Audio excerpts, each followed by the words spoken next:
On this episode, I'll be exploring West Virginia's mysterious and curious creatures. Join us on an intriguing journey as we delve into the heart of West Virginia's history and folklore and discover the state's most enigmatic cryptids. From the elusive Moth Man, the Grafton Monster, the Blue Devil, White Fang, to the fearsome Flatwoods Monster, we explore eyewitness accounts, historical sightings, and the myths that surround these fascinating beings. Hi, my name is Jenna Bosiger, and thank you for watching Cryptic Cryptids YouTube channel. Don't forget to like, comment, and subscribe for more thrilling content on cryptids and ancient giants. West Virginia has ideal habitats for cryptids that help them to remain cryptic. There are caves, woods, abandoned coal mines, mountains, rivers, and hollers. Now, hollers are areas defined by natural borders such as creeks and hillsides, and also described as dead-end valleys, usually with one road for going both in and out. So let's start with the most famous cryptid of all, the legendary Mothman, and the multiple sightings coming from Point Pleasant. According to my interactive hotspot Google map that I created for West Virginia, that you can access when you join up for membership, looking at its geological features, I can see it's a special place because not only is it situated along the Ohio River, but it's also right where the Kanawha River ends and flows into the Ohio River. So it's at Point Pleasant where these two important rivers converge, making it special because of the intensity of high energy likely created by these two rivers. Now, the Mothman has a reputation for being supernatural. And the most notable supernatural experience that happens to people who have a Mothman encounter is that they often find that after a sighting, the creature somehow has the ability to follow them and track them back to their home. Now, they may also feel like they are experiencing some kind of a telepathic link that seems to both terrify and frighten them. They may experience nightmares and have visions, and they experience things that you would normally associate with being haunted by a ghost or a demon. Now, I don't think that makes them demonic. I think it means they have some kind of ability to make a telepathic link and a connection to the people that stare into their red glowing eyes. So the best documentation of the Mothman was done by cryptid researcher John Keel, and he was also the author of the 1975 famous book called The Mothman Prophecies. Now, he was terrified by messages he was received after pursuing the Mothman. So John Keel went out looking for the Mothman. He found them, but that's also how they found him. And it's a case of the age-old warning about being careful what you wish for, because John Keel wished to see the Mothman and prove their existence. And they proved their existence to him without any doubt. But did that proof translate to the world? Some may say yes, because his evidence of the Mothman was very profound and very convincing. And he was terrified by what he perceived to be negative and frightening, even maddening telepathic communications he was getting from the Mothman. But if you think about it hypothetically, let's say the Mothman could communicate with us telepathically. That would be without words because they don't speak English. So how would we receive a telepathic message that they were giving us, warning us about some kind of impending doom, like a bridge collapse? I think that all humans would get from a telepathic message warning us of something bad would just be lost in translation, and the message would translate into fear and blame on the Mothman. But you know me, I tend to have a soft spot for dangerous predators, both wildlife and cryptids. And speaking of having a soft spot for predators, let's talk about the Dog Man, aka the Wolf Man, said to be lurking and hiding in the West Virginia woods and caves. How perfect West Virginia is for wildlife. But come to find out, there are no wolves in West Virginia, and the reason is for the fact that the last gray wolf recorded in West Virginia was killed in 1900. In the 1800s, bounties were placed on wolf scalps. and they stopped in the 1890s. Why? Oh, because in 1900, the last gray wolf was shot for being a wolf. And now the gray wolf is considered extinct in West Virginia, along with the bison and elk, which were also extirpated from the state. Now, the word extirpated was a new addition to my vocabulary upon learning about the history of wolves. So let me give you a definition of extirpated. Past tense means to root out and completely destroy. And an example used in a sentence is the use of every legal measure to extirpate this horrible evil from the land, which is exactly what they did with wolves. Now, wolf hate propaganda starts at a very young age when children learn about how wolves are these scary, evil, worthless creatures that should be killed on sight with no mercy. And at the zoo, all they teach us is to fear wildlife, keep them locked in every cage in every city, and it does not teach children how to respect wildlife or how to live alongside them. And in other parts, we are trying to reintroduce the wolves to the wilderness that we extirpated them from. And it makes things much more interesting and exciting and mysterious.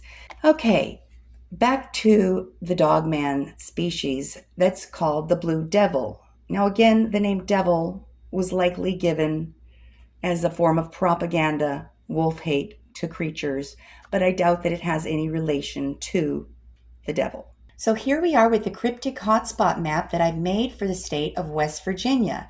Let's start off with Point Pleasant and the Mothman sightings and see what's going on in the city of Point Pleasant. Now, Point Pleasant is right here, and as you can see, there's more than just Mothman sightings going on in Point Pleasant. It looks like in Point Pleasant there are dogman sightings coming from phantoms and monsters. A bipedal wolf-like cryptid reported roaming Point Pleasant, West Virginia. Click on this link and it's in Point Pleasant was found an Adena stone. Wow. It says the Lacan tablet is actually from Point Pleasant, which is pretty amazing and ancient. And really it was made by the giants and the mound builders. So there is that connection. And then of course we've got the Mothman sightings. There are so many sightings of the Mothman and newspaper accounts of people reporting sightings of the Mothman. Now, the Mothman has been reported in more than just Point Pleasant. The Mothman's been reported all over West Virginia. It's also been reported in Ohio and all the way up in Illinois.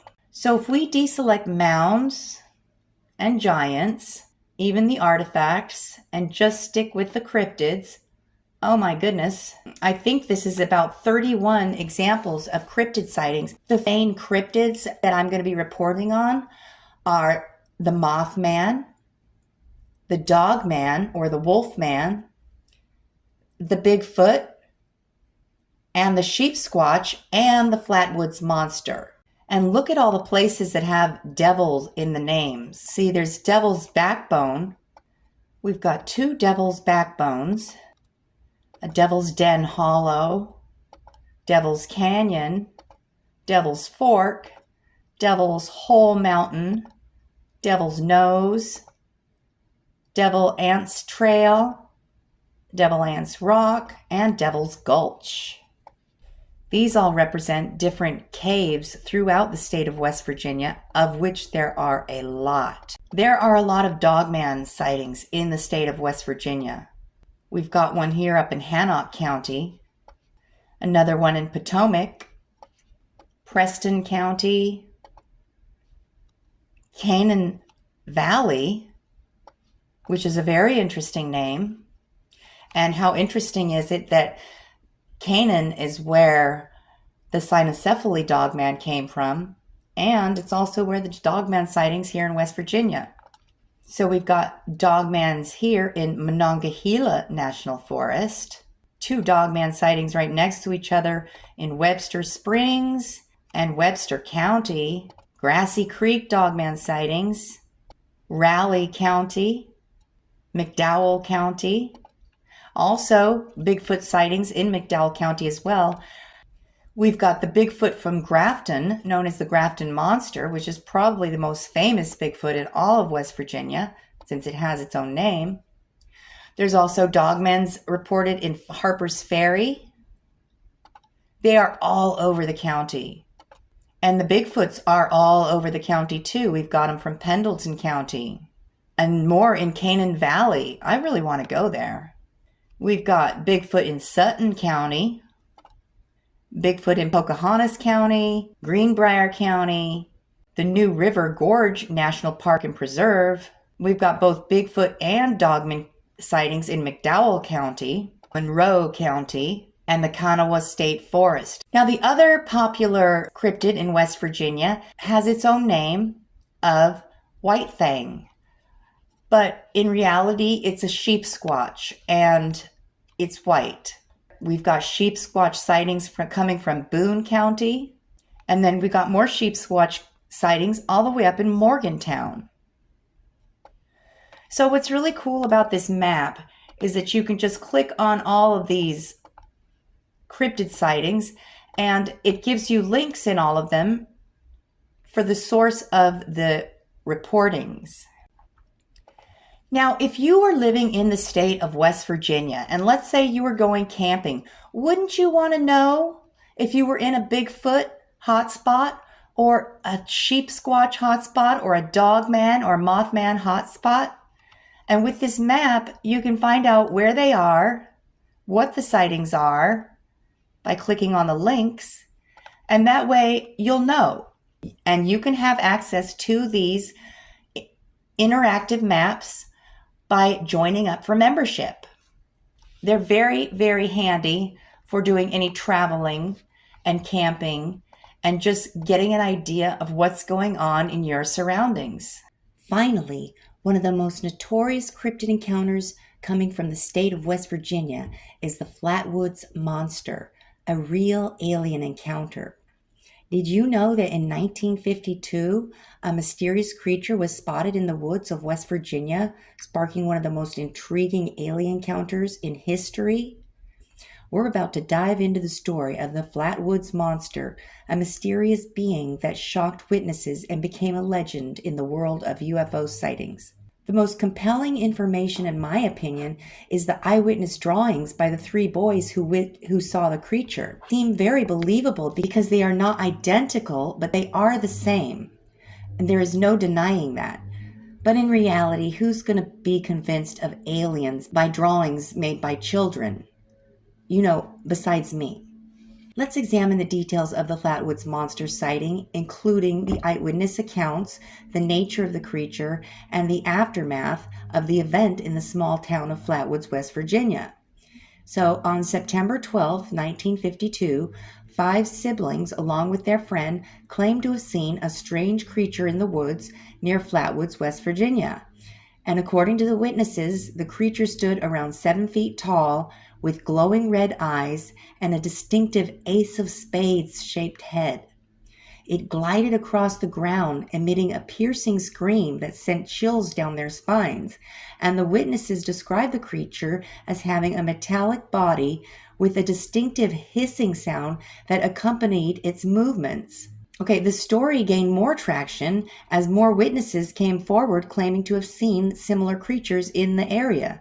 And the legend of Flatwoods Monster was born, and it has remained a topic of fascination for UFO enthusiasts and cryptid hunters all around the world to this day.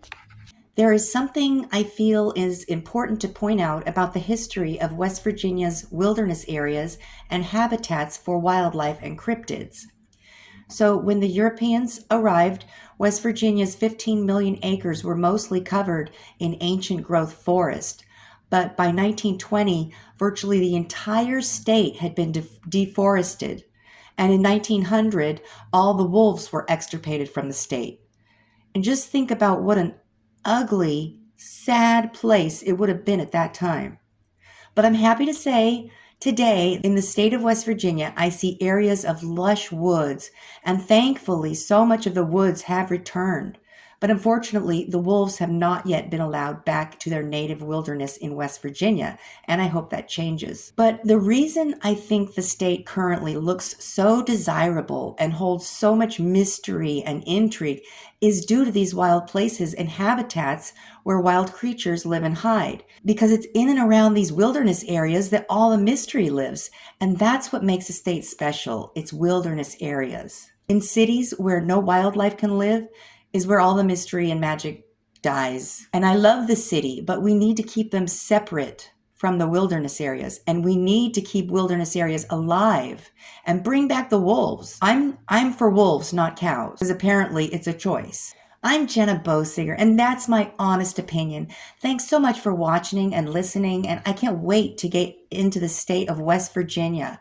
So please subscribe if you're new to the channel, and hit the like if you want more captivating videos like this one. And until next time, bye!